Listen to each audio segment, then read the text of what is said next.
Welcome. I'm Tal Ben Shahar and you're watching Your Quest on Happier TV, where I'll be taking your questions. Let's see what our viewer from Copenhagen has to say. Allow me to begin by saying that I consider myself lucky. I'm married to a lovely woman, we have 2 kids and a golden retriever. We're financially well off, I do sports, we have great friends. And yet, most of the time I feel that something is missing from my life. That there is more out there waiting for me, and if I get that, I will be happier. Sometimes I think it's more money. Other times I think that more travel is the answer, or maybe a career change is what I need. Don't get me wrong, I'm not depressed or anything like that. I just feel that I can be happier. I can certainly relate to your questions. You know, what got me into positive psychology in the first place was the fact that I was doing well overall in sports, in college, I was doing well socially, and yet I was not happy and I was constantly feeling that something's missing. Let me share a little bit of advice that I've received over the years and that actually helped me.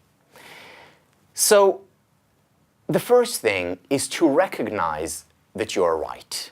You can indeed be happier. We all can. Happiness lies on a continuum, which means that there is no point where you will be able to confidently declare, okay, now I'm finally happy, or I've reached my destination and need to go no further.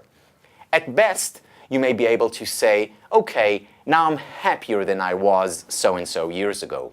But then, you're most likely to be able to be even happier at some future point. Living with the illusion that a final destination exists, in other words, that there is such a point where one finally becomes happy, is a source of much unhappiness because we're inevitably disappointed. So the first step is to accept that you'll never reach this ideal of ultimate happiness because it doesn't exist. This means being more humble or rather more realistic about your expectations. I'm not saying that you should give up on your dreams and aspirations. Having dreams and aspiration is an important part of being happy. However, it's about being more realistic about what the fulfillment of these dreams and aspirations can get you.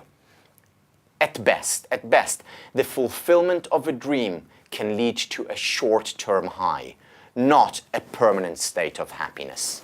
And if you recognize that it's not the fulfillment of dreams that matters, but rather having them that is important, you will feel better about having dreams and not frustrated when fulfilling them does not get you the permanent happiness you had hoped for.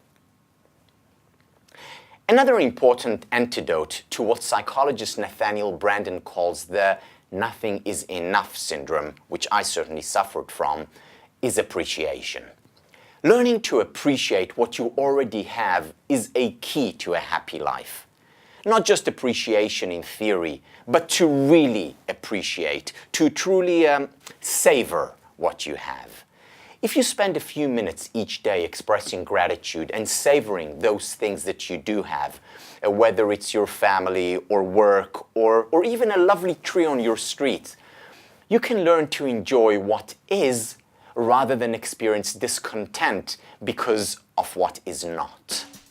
I very much appreciate your question, and I very much appreciate our viewers for taking the time to watch Happier TV. We look forward to getting and addressing your questions on Your Quest.